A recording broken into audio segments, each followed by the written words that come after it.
안녕하세요. 이번 시간에는 지난 시간에 이어서 의미치료의 이론에 대해서 살펴보도록 하겠습니다. 첫 번째 시간에는 의미치료를 창안했던 빅터 프랭클에 대해서 살펴봤고요.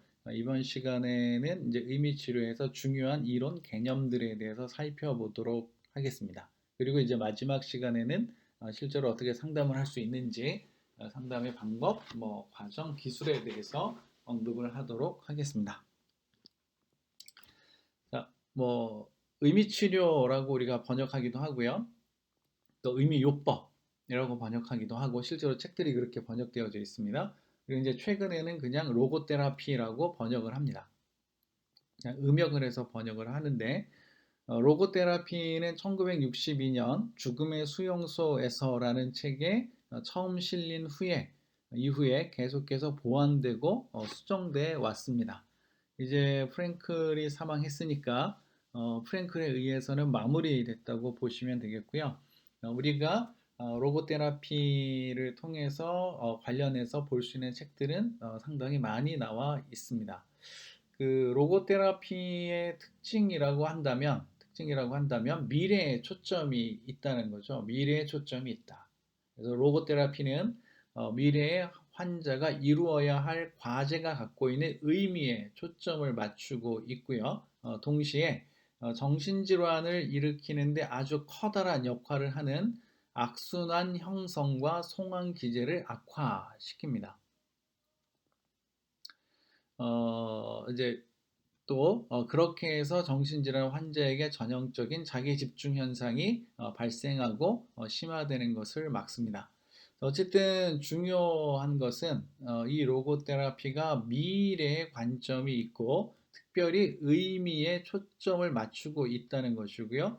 이것 때문에 긍정적인 현상들이 일어나게 된다. 이렇게 단순하게 일단 이해하시고 우리가 넘어가면 되겠습니다. 자, 이제 중요한 개념들이 등장을 하게 되는데, 로고테라피의 바탕이 된 세 가지 개념이 있습니다. 그래서 로고테라피 하면 이 세 가지를 기억해야 되는데요. 하나가 자유의지입니다. 하나가 자유의지. 두 번째가 의미를 찾으려는 의지입니다. 이것은 이제 의미, 의지라고도 이제 표현하기도 하고요. 그 다음 세 번째가 삶의 의미라고 할 수 있겠습니다. 그래서 적어도 우리가 이 세 가지를 로고 테라피에서 기억해야겠다. 네, 다시 한번 자유의지, 의미를 찾으려는 의지, 삶의 의미 이렇게 세 가지를 반드시 기억해 두시면 되겠습니다. 자, 먼저 자유의지에 대해서 이야기하도록 하겠는데요.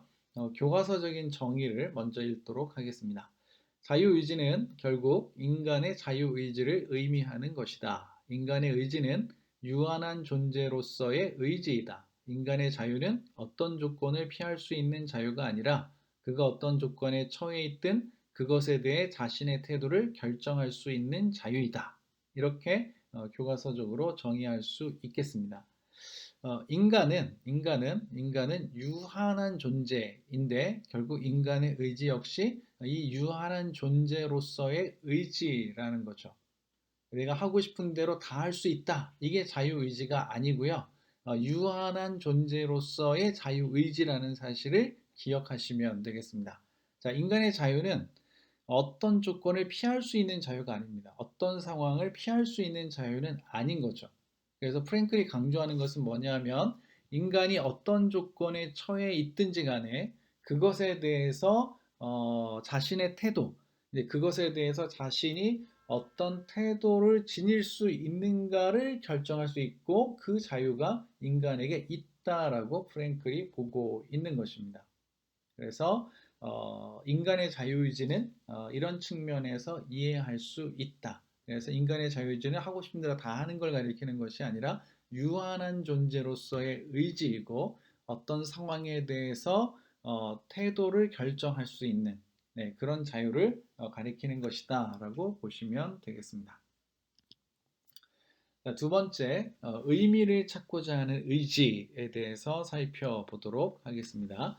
자, 로고 테라피에서 로고는 이제 의미를 뜻하는 거죠. 물론 이제 우리는 이제 로고스 그러면 이제 말씀으로 주로 번역을 하는데, 말씀 또는 의미라고 번역하는 단어라고 보시면 되겠고요. 로고테라피는 인간 존재의 의미는 물론 그 의미를 찾아가는 인간의 의지에 초점을 맞춘 이론이라고 보시면 됩니다. 그래서 인간 존재의 의미가 무엇이냐 또는 그런 의미를 찾아가는 인간의 의지 이 자체에 초점을 맞추고 있는 이론이다라고 보시면 되겠고요. 자, 로고테라피는 인간이 자신의 삶에서 어떤 의미를 찾고자 하는 노력을 인간의 원초적 동력으로 보고 있습니다. 그래서 인간에게는 뭐 권력 의지도 있을 수 있고 뭐 행복 의지도 있을 수 있고 다양한 의지가 있을 수 있는데 바로 이 의미를 찾고자 하는 의지가 인간의 원초적 동력이라는 거죠. 원초적 동력. 자, 의미를 찾으려는 의지는 의미와 목적을 찾고 이를 성취하고자 하는 인간의 기본 욕구이다. 이렇게 이제 정의하고 있는데요. 우리의 삶의 의미를 찾고 목적을 찾아내는 것이 우리들이죠. 결국 내가 살아가는 삶의 의미를 찾지 못하면, 내가 살아가는 삶에서 목적을 찾지 못하면 우리의 기본적인 욕구가 충족되지 않고 있다라고 보시면 되겠습니다. 결국 인간의 욕구를 채운다는 것은 그 사람의 삶에 어떤 의미가 부여되는 또는 의미를 찾아가는, 의미를 만들어가는 하나의 과정이라고 볼 수가 있겠습니다. 인간은 그 자신의 이상과 가치를 위해 살 수 있는 존재라고 볼 수 있고요. 심지어는 그것을 위해서 죽을 수도 있는 존재이다. 이렇게 프랭클은 말하고 있습니다. 그러니까 자기의 이상과 가치를 위해서 살 수 있고 심지어는 그것을 위해서 죽을 수도 있는 존재. 결국 우리가 가지고 있는 신앙도 이 틀 안에서 설명할 수 있지 않을까 싶습니다. 우리가 가지고 있는 이상과 가치가 있고 우리는 그것을 위해서 살아갑니다. 각자 그것이 다를 수 있지만 우리에게는 하나님이 계시고 또 우리는 그분을 위해서 또 그분의 나라를 위해서 살 수 있을 뿐만 아니라 그것을 위해서 죽을 수도 있습니다. 흔히 우리가 말하는 순교가 여기에 해당된다고 볼 수가 있겠죠. 왜 우리가 신학교에 왔을까요? 왜 우리가 이곳에 와서 공부를 하고 있을까요?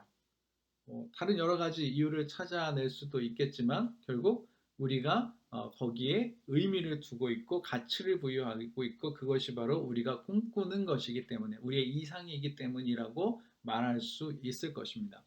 만약 우리가 여기가 이상이 아니라면 여기에 가치가 없다면 여기에 의미가 없다면 우리는 공부하는 내내 혼란 속에 빠지게 될 것이고 또 우리는 여전히 혼동 속에 머무르게 될 것입니다. 자, 우리는 이렇게 의미를 추구하는, 의미를 찾고자 하는 그런 의지를 가지고 살아가는 존재다라는 사실을 기억하시면 되겠습니다. 자, 그런데 이렇게 의미를 추구해 살아가지만 결국은 실존적 좌절을 경험하게 됩니다. 자, 이제 내용을 잠시 살펴보면 정신분석에서 가면을 벗기는 작업도 그 사람이 인간의 진정하고 순수한 욕구, 즉 자기 삶의 소망에 의미를 부여하고 싶어하는 그런 욕구와 만나게 되면 그 즉시 중단되어야 한다. 만약 그때 이것을 중단하지 않으면 가면 벗기기를 하는 심리학자가 실제로 벗기는 것은 그 자신의 숨겨진 동기, 즉 인간에 내재되어 있는 순수한 것, 진정으로 인간적인 것을 무시하고 그 가치를 떨어뜨리는 데 필요한 자기 자신의 무의식일 뿐이다 라고 프랭클이 이야기를 하고 있습니다. 정신분석이라는 것은 결국은 그 사람 속에 있는 무의식을 찾아내는 과정, 탐구하는 과정이라고 볼 수 있습니다. 융 같은 경우는 이제 페르소나라는 개념을 통해서 가면을 벗기는 과정으로도 소개를 하고 있는데요. 자, 우리가 무엇인가를 끊임없이 벗겨내게 되는데 그 벗기는 과정 속에서 그 사람 안에 있는 그 사람의 순수한 욕구요. 순수한 욕구.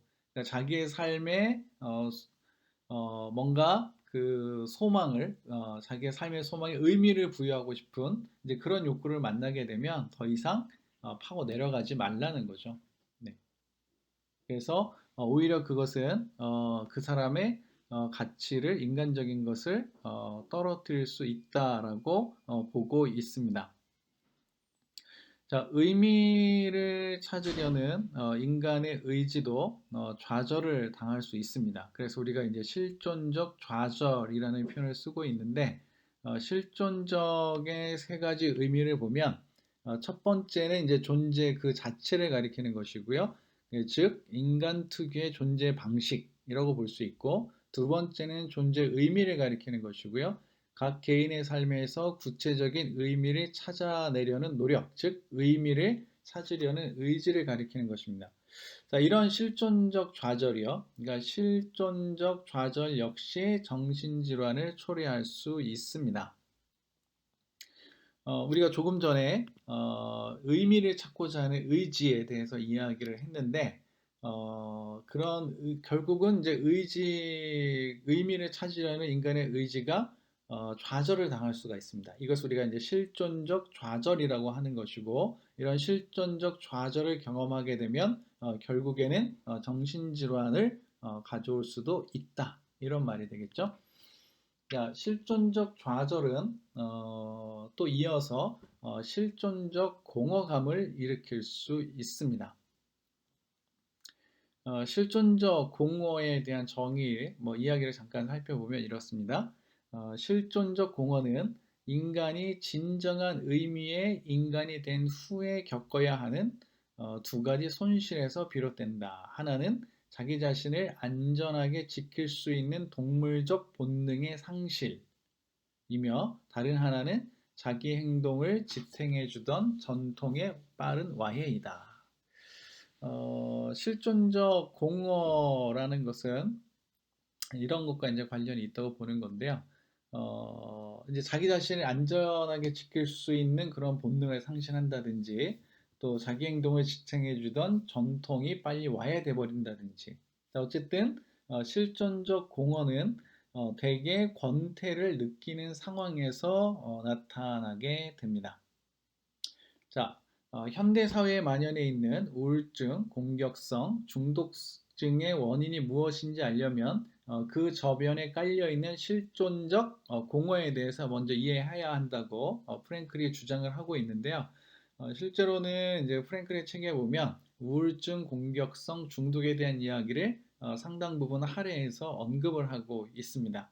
저희가 이것을 다루는 것이 이제 주 목적이 아니기 때문에 여기서는 이렇게 넘어가지만 여러분들이 기회가 된다면 프랭클의 책을 한번 읽어보시면 좋겠습니다. 자, 어쨌든 우울이라든지 우리의 공격성이라든지 중독 현상 같은 것들은 그 밑바닥에 그 이면에 실존적 공허가 자리 잡고 있다는 거죠. 자, 이러한 실존적 공허는 권력욕이나 쾌락욕 등의 가면을 쓰거나 위장을 한 형태로 나타나기도 합니다. 권력을 추구한다는 말은 그 사람에게 실존적 공허가 존재할 수 있다는 말이죠. 자, 쾌락을 추구한다는 말은 그 사람 안에 실존적 공허가 존재하고 있다는 것입니다. 자, 실존적 공허에 무언가를 채워 넣으면 더 이상 병이 되는 것을 막을 수 있습니다. 그래서 그것을 무엇인가로 채워서 그 공허감에서 벗어나려고 하는 거죠. 그러니까 그것마저 채울 수 없다면, 그것을 채울 수 없다면 결국 실존적 공허감은 우리가 좀 더 나쁜 곳으로 갈 수 있는 그런 과정 또는 단계가 될 수 있다고 할 수 있겠죠. 자, 어쨌든 실존적 좌절을 겪은 우리들이 실존적 공허를 이제 경험하게 되고요. 이러한 사람들은 결국 삶의 의미를 상실하게 되는데 이런 데서 벗어나려면 결국 삶의 의미를 다시 되찾아오는 것이 중요하다고 볼 수 있습니다. 자, 실존적 좌절을 경험하고 실존적 공허 속에 살아가는 사람에게 필요한 것. 네, 그래서 어쩌면 이제 정신질환으로 갈 수 있는 또는 정신질환을 겪고 있는 사람들에게 필요한 것이 빅터 프랭클의 입장에서는 삶의 의미라는 겁니다. 삶의 의미. 자, 삶의 의미는 사람에 따라, 시기에 따라, 시간에 따라 다릅니다. 자, 중요한 것은 포괄적인 삶의 의미가 아니라 어떤 주어진 상황 속에서 한 개인의 삶이 갖고 있는 고유한 의미라고 볼 수 있습니다. 그러니까 내 삶의 의미가 있어라고 말하려면 어떤 특정한 상황 속에서 내가 갖고 있는 어떤 고유한 의미가 있어야 된다는 거죠. 인간은 프랭클이 볼 때는 추상적인 삶을 추구해서는 안 된다고 봅니다. 그냥 막연한 거, 추상적인 거, 뭐 뜬구름을 잡는 거, 이런 걸 추구해서는 안 된다는 거죠. 대신 사람에게는 누구나 구체적인 과제를 수행할 특정한 일과 사명이 있다고 프랭클은 이야기를 하고 있습니다. 그러니까 저나 여러분이나 어떤 구체적인 수행할 수 있는 수행할 그런 과제가 있다는 거죠. 근데 그것은 특정한 어떤 일일 수 있고 또는 우리가 말하고 있는 사명일 수도 있습니다. 자, 삶에서 마주치게 되는 각각의 상황이 한 인간에게는 도전이고요. 그것이 그가 해결해야 할 문제를 제시하기 때문에 인간은 삶으로부터 질문을 받고 있다라고 말할 수 있습니다. 그러니까 어떤 상황에 도래하게 되면 그 상황이 우리에게 도전이 되고요. 우리가 그것을 해결해야 하기 때문에 결국 우리는 삶으로부터 질문을 받는 존재라고 말할 수 있다는 거죠. 자, 그 자신의 삶에 대해서 책임을 짐으로써 삶의 문제에 대해서 우리는 답할 수 있습니다. 삶이 우리들을 도전하고 우리는 그 문제에 책임을 짐으로써 대응하면서 결국 이제 답하게 되고요. 그래서 이 사람이 말하는 것은 오로지 책임감을 갖는 것을 통해서만 삶에 응답할 수 있다는 겁니다. 따라서 로고테라피에서는 책임감을 인간 존재의 본질로 보고 있습니다. 레비나스라는 사람이 이제 타자의 얼굴이라는 개념을 가지고 그의 철학을 전개하고 있는데요. 타자의 얼굴을 우리가 누군가의 얼굴을 본다면 그 얼굴에 대한 책임을 지는 사람에 대한 이야기, 책임을 져라고 얘기를 하고 있는 거죠. 이 레비나스 역시 이제 홀로코스트를 겪었던 사람이고 그러한 유대인으로서 그런 철학을 전개하고 있는데요. 프랭클과 그런 측면에서는 또 일맥상통한다고 볼 수 있겠습니다. 자, 프랭클은 이어서 세 가지 비극에 대해서 이야기하고 있습니다. 인간의 삶을 제한하는 세 가지 비극적 요소, 예, 고통과 죄와 죽음 이렇게 세 가지가 되겠는데요. 자, 이 사람은 이제 낙관이라는 표현을 쓰는데 이 낙관이 비극에 직면했을 때 어떤 역할을 하는지에 대해서 소개를 하고 있습니다. 자, 낙관은 비극에 직면했을 때 인간의 잠재력이 고통을 인간적인 성취와 실현으로 바꾸어 놓는다. 또 죄로부터 자기 자신을 발전적으로 변화시킬 수 있는 계기를 마련한다. 또 유례적인 삶에서 책임감을 가질 수 있는 동기를 끌어낸다는 의미를 갖고 있다. 이렇게 말하고 있고요. 낙관적인 생각은 명령이나 지시를 받아서 생기는 것이 아니죠. 믿음이나 사랑이나 뭐 어떤 희망도 마찬가지로 명령하거나 지시를 통해서 생기는 것은 아닙니다. 행복과 웃음은 행복해야 할 이유, 웃어야 할 이유가 있어야 하는데 의미를 찾는 데 성공하면 그것이 그 사람에게 행복을 가져다 줄 뿐만 아니라 시련을 견딜 수 있는 힘도 제공하게 됩니다.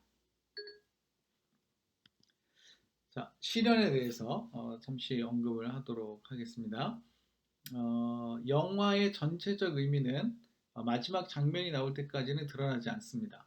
삶의 최종적 의미 역시 임종의 순간에 드러나는 것이 아닐까라고 이제 생각해 볼 수 있겠고요.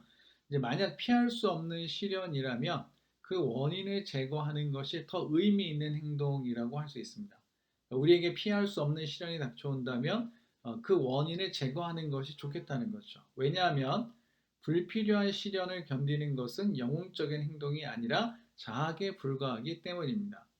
자, 우리에게 시련이 다가온다면 그것이 필요한 시련인지 불필요한 시련인지에 대해서 구분할 수 있어야 됩니다. 만약 불필요한 시련인데도 내가 그것을 견디고 있다면 그것은 영웅이 아니라 자학이라는 거죠. 그래서 나에게 시련이 닥친다면 그 원인을 제거하려고 시도해 보는 것이 더 좋다는 겁니다. 자, 시련을 가져다 주는 상황을 변화시킬 수는 없습니다. 그러나 그것에 대한 태도는 바꿀 수 있습니다. 제리 롱이라는 사람이 너는 내 목을 부러뜨렸지만 내 목이 나를 무너뜨리지는 못했다라고 이야기를 했는데요. 자, 시련에 대해서 우선적으로 해야 할 일은 시련을 가져다 주는 상황을 창조적으로 변화시키는 것입니다. 하지만 그것이 여의치 않을 경우에는 시련에 대처하는 방법을 아는 것이 무엇보다도 중요합니다. 이제 계속해서 되풀이되고 있는 내용이 있다는 것을 여러분들이 이제 인식하실 수 있을 건데요. 어, 피할 수 없는 상황은 그 상황을 대하는 태도를 바꾸라는 거죠. 자, 그 다음에 죄에 대해서 프랭클이 또 언급을 하고 있는데요. 인간으로서 죄를 짓고 죄인이 되는 것은 여러분의 자유다. 하지만 그 죄를 극복해야 할 책임이 여러분에게 있다. 아까 이제 생에서 말씀드렸던 뭐 집단적인 죄와 개인의 책임에 대한 이야기를 여러분들이 기억하실 겁니다. 전 시간에 우리가 이야기를 했었는데요. 중요한 것은 죄를 짓는 거 네 자유라 이거죠. 네. 그러나 우리에게는 그 죄를 극복해야 할 책임이 있다는 겁니다. 집단적인 범죄가 있을 수 있습니다. 그러나 그 집단 전체에게 그 책임을 물을 수는 없고 책임은 그 죄를 지은 사람에게만 물을 수 있습니다. 자, 이 사람이 또 하나 이야기하고 있는 것이 죽음이죠, 죽음. 근데 이 죽음은 삶에 관한 것이기도 합니다. 왜냐하면 삶의 순간들을 구성하고 있는 각각의 시간들이 끊임없이 죽어가고 있고요. 지나간 순간은 다시 돌아오지 않기 때문입니다. 결국 삶이라는 것은 일회성인 거죠. 일회성. 이 삶이 일회성이기 때문에 우리는 삶의 각 순간순간들을 최대한 활용하면서 살아가야 합니다. 과거 속에서는 돌이킬 수 없는 상실이라는 것이 있을 수 없습니다. 오히려 그 반대로 모든 것들이 돌이킬 수 없는 상태로 저장되고 보존되는 것이죠. 사람들은 구루터기만 남은 일회성이라는 밤만 보고 자기 인생의 수확물을 쌓아놓는 과거라는 충만한 곡물 창고를 간과하고 잃어버리는 경향이 있습니다. 세상의 그 어떤 것도 그 어느 누구도 과거가 지니고 있는 이 자산을 가져갈 수 없습니다. 자, 이제 좀 다른 이야기를 해보도록 하겠습니다. 프랭클이 말하는 인간의 능력. 첫 번째가 이제 거리두기 능력입니다. 어떤 상황에서도 자신과 분리시켜서 그 상황을 볼 수 있다. 두 번째는 유머고요. 세 번째는 자기 초연입니다. 자기 초연. 그리고 무엇보다도 태도를 선택할 수 있는 능력이 있다는 거죠. 자, 이 프랭클이 말하고 있는 가장 인간적인 현상이 있는데 그게 바로 사랑과 지각력입니다. 이 두 가지는 인간에게 고유한 또 다른 능력, 즉 자기 초월 능력을 가장 확실하게 보여주는 것이라고 하는데요. 프랭클에게 중요한 주제주 중에 하나가 바로 또 이 자기 초월입니다. 그래서 사람은 다른 존재를 위해서 혹은 어떤 의미를 위해서 자신을 초월할 수 있습니다. 사랑이라는 것은 그 사람만의 유일무이함 속에 다른 사람을 잡아두는 능력을 가리키는 거고요. 지각력이라는 것은 인간으로 하여금 어떤 상황이 지니고 있는 유일무이한 의미를 포착할 수 있도록 하는 능력을 가리키는 것. 결국 의미란 유일무이한 어떤 것이라고 말할 수 있겠습니다. 자, 이런 사랑과 지각력의 공통점은 그 대상이 모두 유일무이하다는 것이고요. 그런 점에서 모두 직관력에 의존하고 있습니다. 차이점은 사랑이 그리는 유일무이함은 사랑하는 사람이 가지고 있을지도 모르는 유일무이한 가능성을 가리키는 것이고요. 지각력이 그리는 유일무이함은 유일무이한 필연성, 그 사람이 대면하는 유일무이한 필연성을 가리키는 것이라고 볼 수 있겠습니다. 이제 요 얘기만 하고 두 번째 시간에 마치려고 하는데요. 그 인간 현상으로서의 자기 초월이라는 거죠. 인간은 결국은 자기를 초월할 수 있습니다. 근데 자기 초월은 자기가 추구하는 의미, 목표, 목적과 관련돼 있다고 보시고 지금 현재 자신의 상태를 인식하는 것에서부터 시작한다고 볼 수 있겠습니다. 자, 이렇게 해서 두 번째 시간을 마치도록 하겠습니다. 수고하셨습니다.